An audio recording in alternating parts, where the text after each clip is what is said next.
তো hello everyone, আজকে বসাচ্ছি বিরিয়ানি। পুরো ভিডিওটা দেখতে থাকো। প্রথমে আমি সব কিছু রেডি করে নিয়েছিলাম, তারপরে পাত্রতে ঘি মাখিয়ে নিলাম। তারপরে ভালো করে ঘিটা মাখিয়ে নিতে হবে। মাখানো হয়ে গেলে নিচে প্রথমে আলু আর কিছু মাংস দিয়ে দিলাম।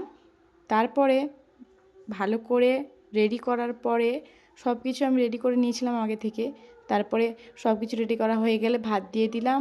ভাতটা ভালো করে চারিদিকে করে ছিটিয়ে দিতে হবে। তারপরে ভালো করে ভাত দেওয়ার পরে চিকেনগুলো দিয়ে দিতে হবে। চিকেনগুলো দেওয়ার পরে গ্রেভিটাকে পুরোটায় ভালো করে দিতে হবে। তারপরে গোলাপ জল, কেওড়া জল, আমি কোনো আতর ব্যবহার করিনি, তারই সঙ্গে বিরিয়ানি মশলা মিক্সড করে দিয়ে দিলাম।